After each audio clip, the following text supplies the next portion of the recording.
The Avenger. The road to crime ends in a trap that justice sets. Crime does not pay.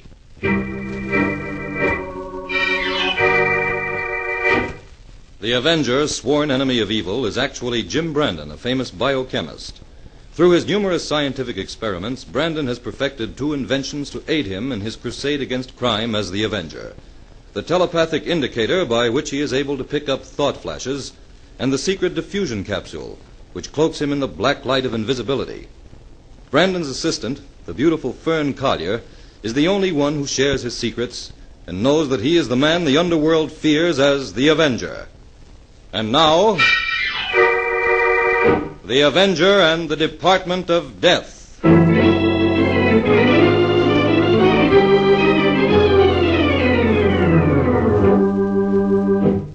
The employees of Kahn's department store are beginning to punch in for the day. Among the early arrivals is Mabel Darnay, who hurries toward the employee's elevator. Oh, good morning, Mr. Kilgore. Morning, Mabel. You're in early this morning. My clock must have been fast. My, Mr. Kilgore, your windows certainly look pretty this week. Oh, thank you, Mabel. I've had quite a few compliments on them. Too bad I can't hold them over for another week. Saved me a lot of work. I'll say. I wonder what's holding up this elevator. I don't think Joe's come in yet. Then where's the elevator? It's always parked here on the main floor overnight. Call up through the grating. Someone else may have taken it up. It's not in the basement. I can see down there. Ow! Mabel! Oh, Mabel, Mr. what's the matter? Kilgore, come over here quick. Oh, what is it? Look, down there at the bottom of the shaft. It's Grady, the watchman. He looks like he's dead.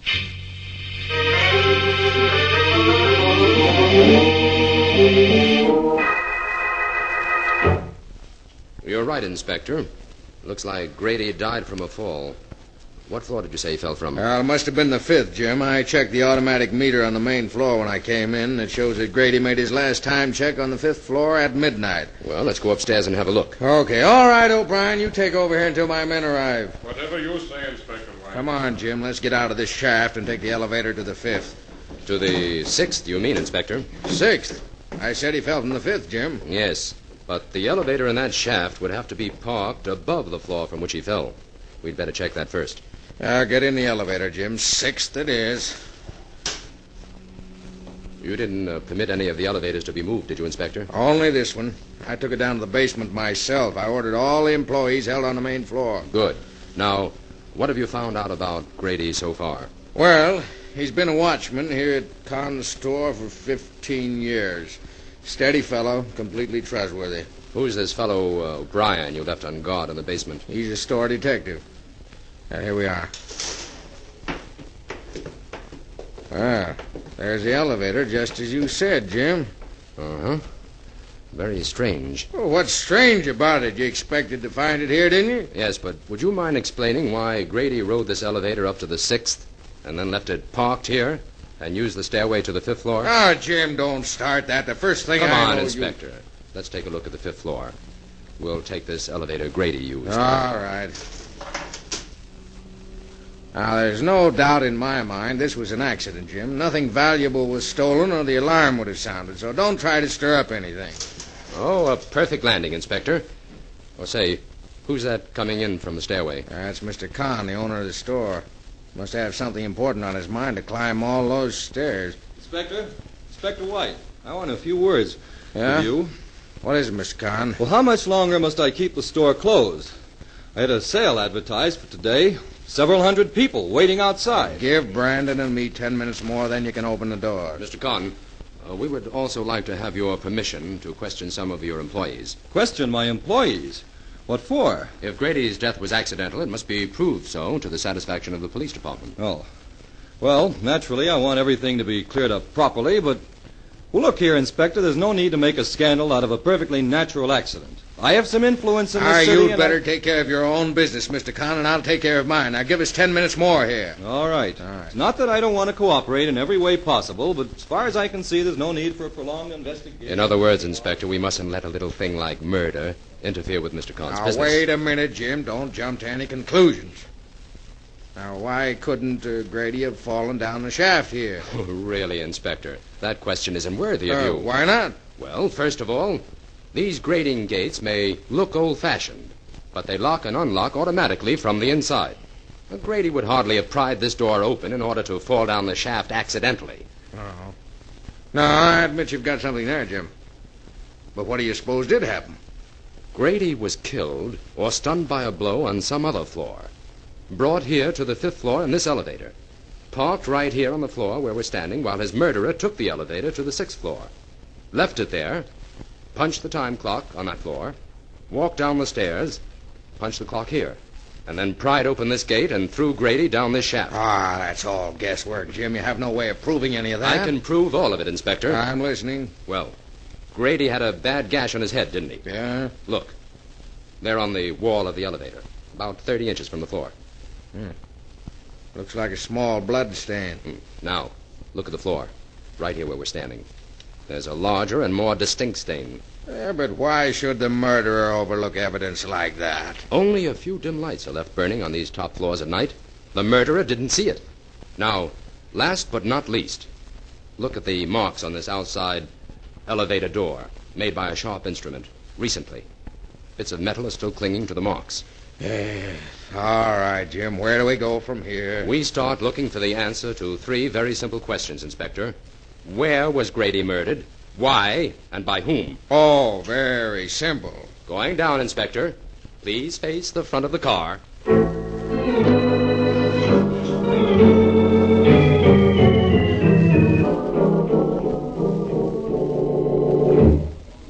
Well, Jim, this is the first time I ever spent a whole day in a department store without buying anything. I've discovered that shopping for clues in a busy department store is practically impossible, Perrin. It's almost closing time.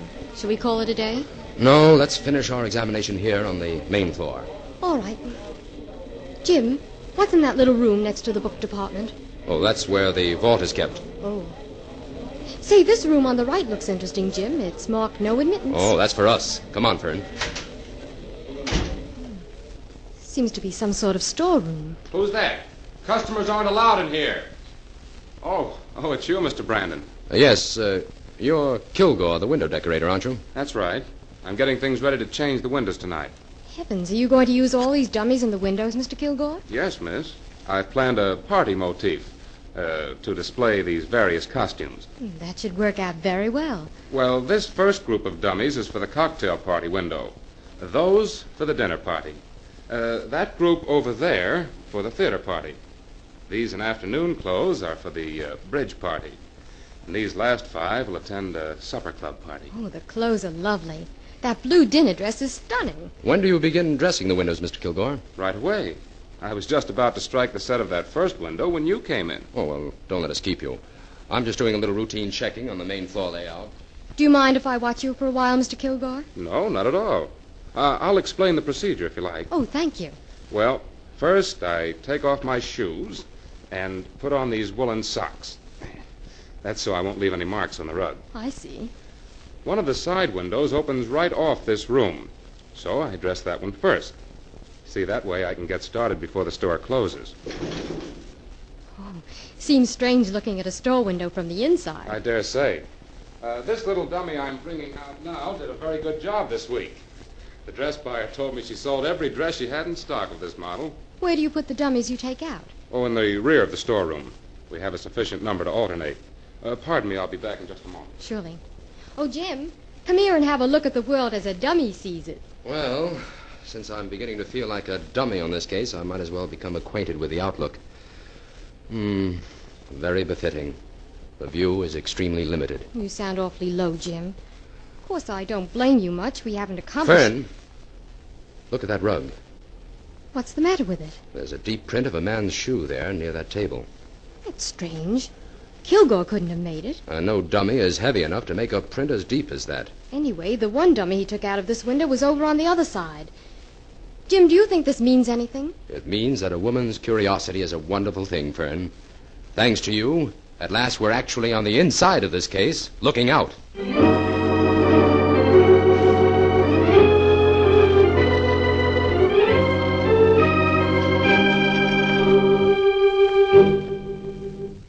Mr. Shelvin, You're in charge of the jewelry department, aren't you? That's right, Mr. Brandon. Until just a few weeks ago, their jewelry was on the mezzanine. Why was it changed? Mr. Kahn decided to enlarge the department. There's more room for display here on the main floor. I see. You're planning a big diamond sale as soon as the new shipment arrives, aren't you? Why, yes. How did you know about that? Mr. Kahn told me I wasn't to mention that shipment to anyone. Well, it seems to be a fairly well-known secret, Sheldon. Mr. Kahn won't like that at all. The new vault for the diamonds is over there in the room next to the book department, isn't it? I'm sorry, but I'm not at liberty Oh, well, I know it is. And also that you and Mr. Kahn are the only ones who have the combination to that vault. Mr. Brandon, I hold a very responsible position here. I don't want to jeopardize it in any way. If you have any further questions, I prefer that you direct them to Mr. Kahn. There goes the closing signal. You'll have to excuse me.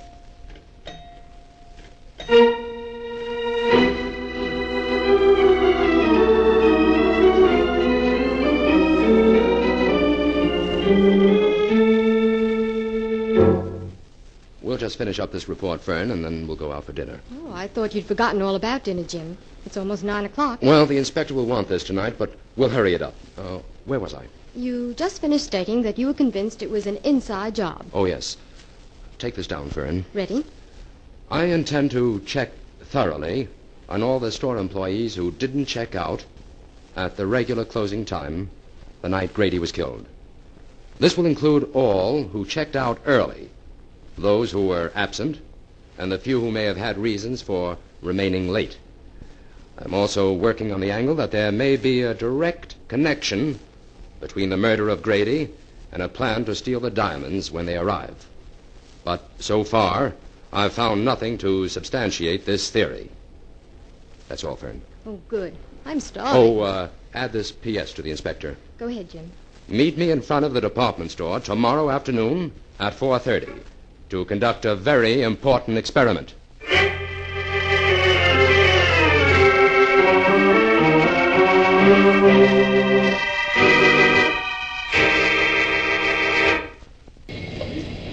Here I am, Inspector.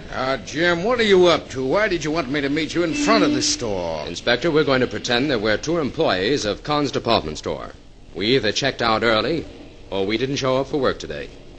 Anyway, we're outside the store according to our time cards.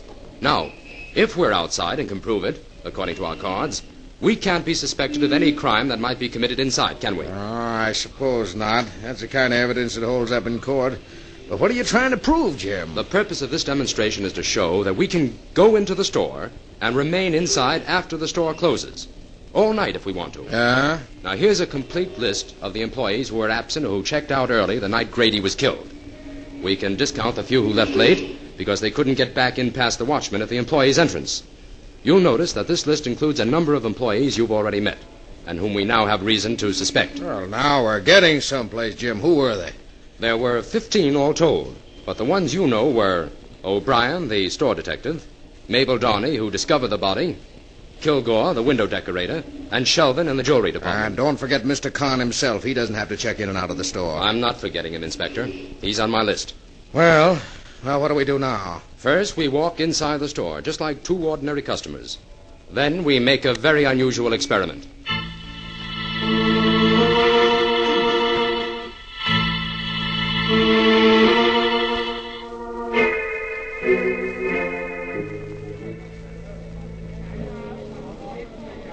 Inspector, the door to one of the side windows is right behind us. I'm going to open it now, and we're both going to step inside the window. Oh, of all the crazy ideas you ever come up with, Jim, this is the craziest. Come on, Inspector. We're invited to a cocktail party with 5 dummies. Hurry. Now what? Sit down on that bench. You'll be partly concealed by those 2 dummies. I'll stand over here behind this lovely lady in red. You can talk, Inspector. No one can see your face, but don't move. How long do we have to stay here, Jim? Until after the store closes.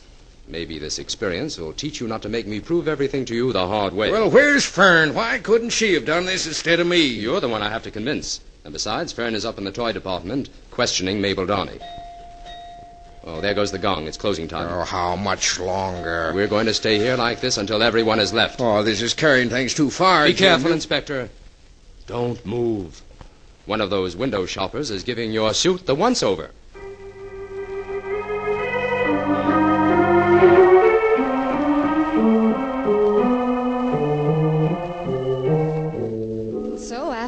finished questioning Mabel last night, it was time for the store to close.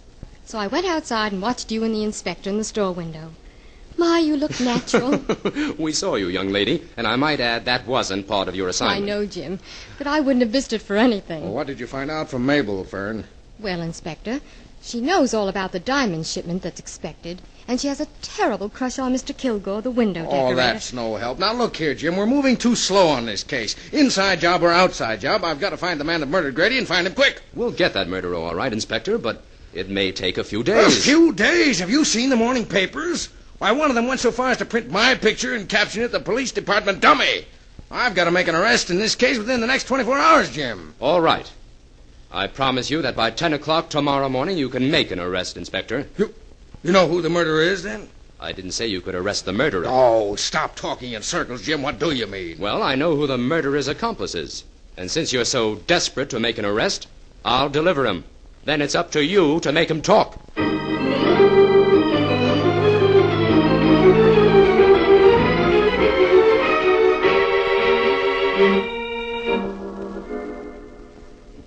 Here comes Mr. Kahn now, Inspector. I hope you know what you're doing, Jim. Good morning, Brandon. Inspector. Good morning. Good morning. Mr. Kahn, we're going to make an arrest here. What? I sent for you because we want to handle things as quietly as possible. An arrest? Who? Roger Kilgore, your window decorator. Why, you must be mistaken, Brandon. Kilgore was implicated in Grady's death. One of his windows was deliberately arranged so that someone could hide in it without attracting attention on the outside. And someone did hide there the night Grady was killed. If it wasn't Kilgore, then Kilgore knows who it was. Bring Kilgore in here, Mr. Kahn. Well, I'm afraid I can't. Kilgore didn't show up for work this morning. What? Well, has he called or anything? No, not yet. Come on, Inspector. We've got some work to do.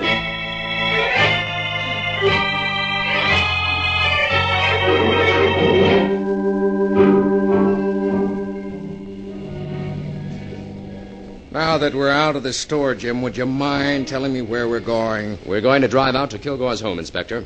I don't like the look of My this. cars are on the side here. Wait a minute. Take a look in that second window, Inspector. What? Why, it's Kilgore. He's sitting on that bench where I was the other night. He has some nerve sitting there in the daytime. Come back inside, quick!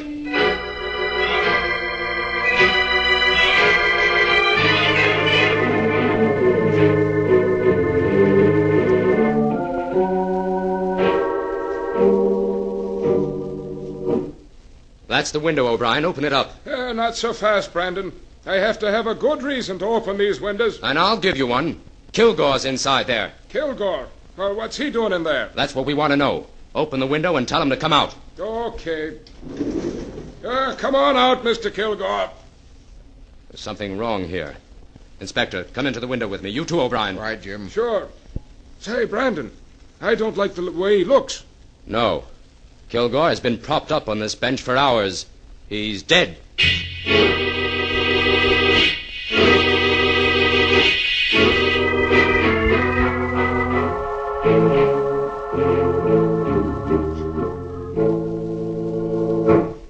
How was Kilgore killed, Jim? He was given a hypodermic needle full of poison, Fern. Jim, this case seems to be getting more hopeless by the hour. Khan's store seems to have added a new department. The Department of Death. Well, the whole thing has taken an unexpected turn, but things are beginning to add up. For instance? Kilgore was murdered by someone who no longer needed his services and wanted to get him out of the way. That time element ties up with the big event scheduled to take place at the store today. You mean the arrival of the diamonds? Yes. I think the plan to steal the diamonds furnished the motive for both murders. Grady evidently discovered something in connection with it and was killed before he had a chance to reveal what he knew. But, Jim, why should the murderer stay in the store at nights before the diamonds arrived? In order to make preparations for the theft. What those preparations were, I must discover today. Well, I suppose we can eliminate Khan and Shelvin. Why should we eliminate them? Well, you said they both knew the combination to the vault. They could steal the diamonds any time they wanted to without any preparations. Yes, and be accused of the theft immediately. Also, in that case, there's the burglar alarm to consider. No, our criminal is much too clever to employ such obvious tactics, Fern. But why should Khan want to steal his own diamonds? They're heavily insured. Oh. But, Jim, Shelvin hasn't been absent or checked out early since the day of Grady's murder. So how could he be guilty of murdering Kilgore in the store last night? I'll admit that's got me stumped. But not enough to eliminate him. Come on, Fern. We're going back to the store. And this time we're going to concentrate on the book department.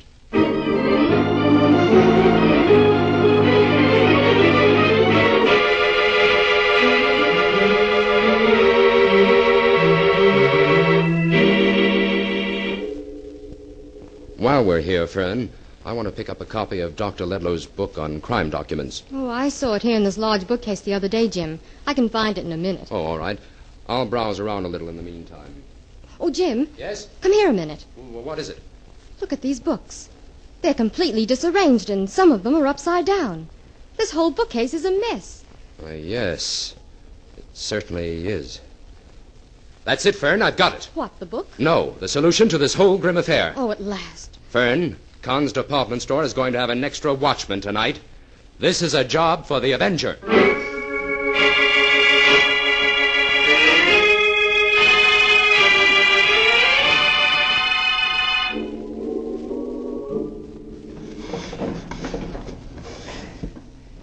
Now, that bookcase is out of the way. Got half an hour before the watchman and O'Brien come down here again. I'll have the jewels out and this case moved back by then. What was that noise? Who's there? It's the Avenger, Sheldon. The Avenger? I'm here to close your Department of Death and bring you to justice for the crimes you've committed. How did you get in here? Your crimes invited me. I can't see you, Avenger. But my gun can find you. Kilgore and Grady got in your way, and you killed them. But you won't find it quite so easy to rid yourself of the Avenger. You're there in the corner, Avenger. I'll get you, all right? An invisible target is no target at all, Sheldon.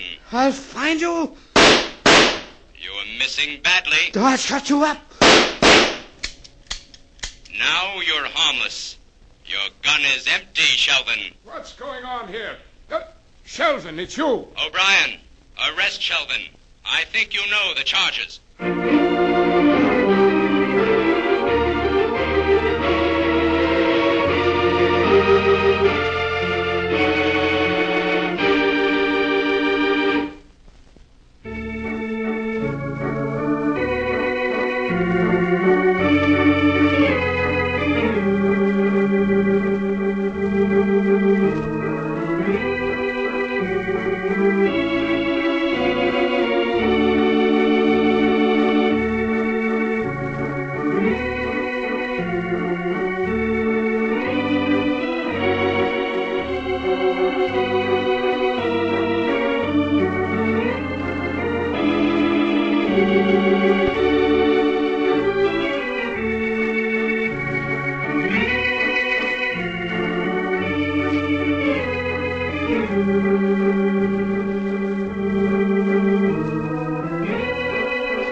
Well, Jim, now that Shelvin is in custody and the newspapers have elevated the inspector to the status of crack detective instead of dummy, would you mind bringing me up to date on a few of the facts? Not at all. We have to make out a full report on this for the inspector anyway. Well, tell me briefly first, what was the clue you found in the book department? Well, as you know, the diamond vault was in that small room that adjoined the book department. The back of the vault was against that wall. Now, the other side of the wall, in the book department, was completely hidden by that large bookcase. On the nights that Shelvin managed to stay in the store, he moved that bookcase and went to work on the wall. He broke through a section of it and succeeded in drilling through the back of the vault, leaving only the black velvet lining to be broken through at the last minute. But the clue? That bookcase was too heavy to move with the books in it, so Shelvin had to remove them. The night before the diamonds arrived, he was in a hurry and left them upset. That was the clue I needed. But how did he expect to get the jewels out of the store? After the death of Grady, Shelvin got himself an outside accomplice. By that time, he was quarreling with Kilgore anyway, and he knew he'd have to get rid of him. We picked up this accomplice this morning, and he explained the whole setup. After Grady's death, it was too risky for Shelvin to check out of the store early and come back in to hide. So he hit upon another idea. He hired a man who bore an amazing resemblance to him to check in and out of the store for him. Very clever. Shelvin's plan was to steal the jewels and stay in the store all night.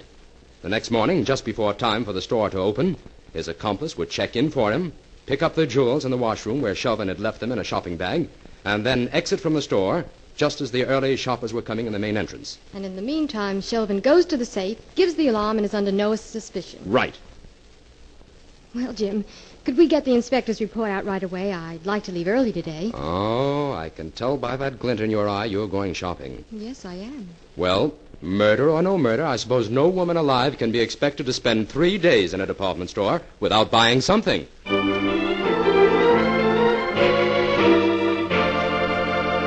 All characters, names, places, and plots used in the Avenger program are fictitious. Any similarity to persons living or dead is purely coincidental. This is a thought. A thought. A thought. Remember, listen for another adventure of... The Avenger.